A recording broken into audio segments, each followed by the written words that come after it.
What's up, guys? I'm gonna make a quick video here on hamstring health and how to lower your injury risk on tearing a hamstring or getting a hamstring strain. Especially beneficial if you've already had one and you're trying not to have it happen again for a second or third time. All right. First things first, most hamstring injuries, most muscular injuries in general, happen in the deceleration phase. All right, so that's when you're slowing down or stopping quick. So for example, if you're watching a baseball game, you might see a batter sprinting to first base, and then they kind of pull up after they touch the base, and now they're on the ground with a hamstring injury. All right, they're trying to stop short, their muscles weren't prepared, and something happened. All right, so that's what we're gonna try to address today using some exercises. There's a bunch of exercises you can do. I'm just gonna show you my favorite ones. All right, a little background. I've worked in minor league baseball as a strength and conditioning coach and rehab coach, and same thing with professional soccer. All right, so got a little bit of experience working with hamstring injuries and rehab. So again, these are my favorite exercises. If you like this video, please like it, subscribe. I've been putting up a lot of baseball strength and conditioning stuff in the videos and the shorts. And if you really like it, check out my book, Move Like a Pro. We'll talk about that at the end.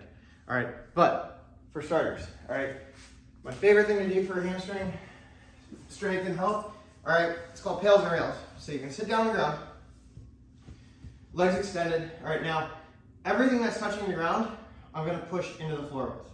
All right, so I'm gonna start about 50% effort. I'm not gonna go through the whole thing here because it takes a little bit of time, but start at 50% effort, pushing down. Isometric, can't really tell I'm doing anything. 60% effort.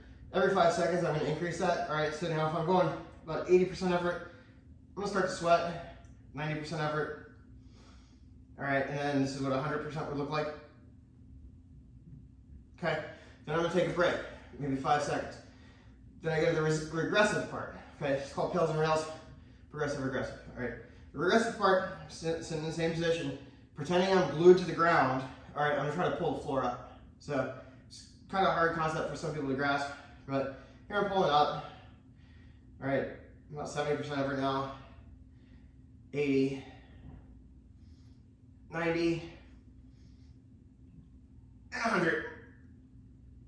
Okay, sweating, my hamstrings probably gonna be able to sore tomorrow from that if I did it a couple more times. All right, 3 sets of that, you should be good to go. All right, this is a glute ham roller.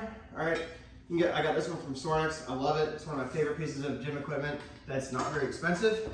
I usually put either a yoga block or foam roller between the knees for this. Your heels go in the end.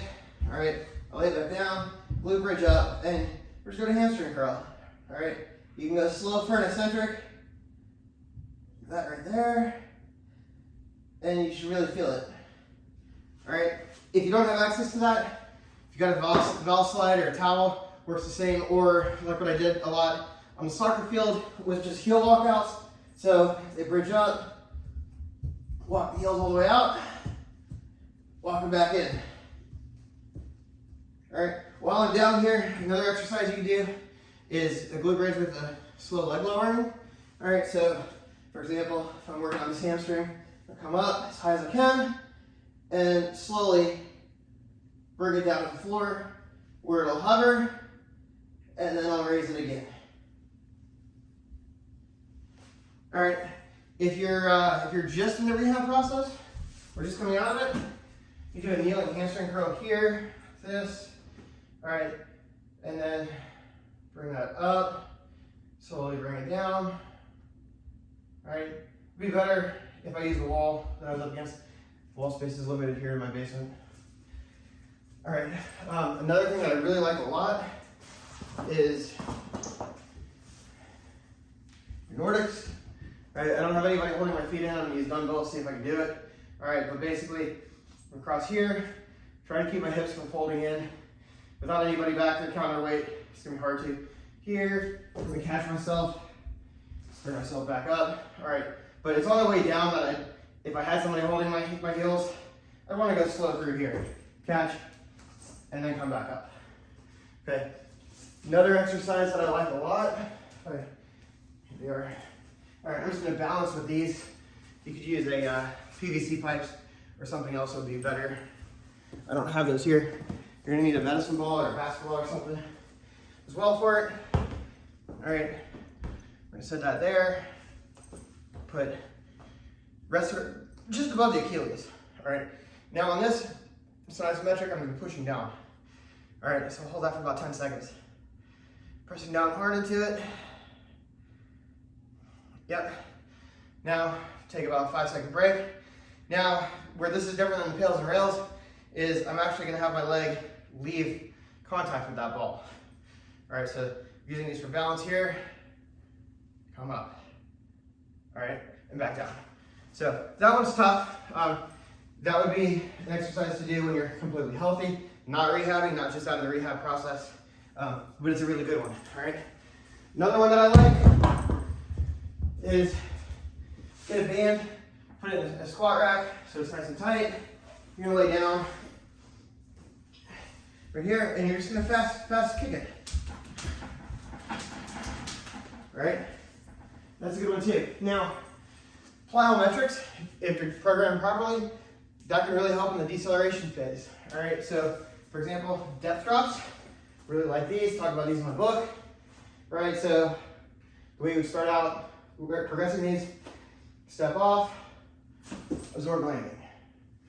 All right, once you get that, you can go 1 foot if you wanted to, here, absorb landing. All right, you can add in jumps, so if I want to go depth drop into a vertical, right, depth drop, vertical, absorb landing. All right, you can go broad jump, you can go laterals. Laterals are really good for sports like soccer or lacrosse. Right, down, absorb. All right, anything that helps build the brakes, because we're always focusing on, if you don't have a complete program, you're focusing on building the engine, running faster, sprinting faster, accelerating faster. If you don't build the brakes as well, that's when you're gonna have an accident. All right, if you like the information, I've got a lot more similar stuff with workout templates and programs in my book, Move Like a Pro. It's available on Amazon. Also, like I said before, I post a lot on this channel.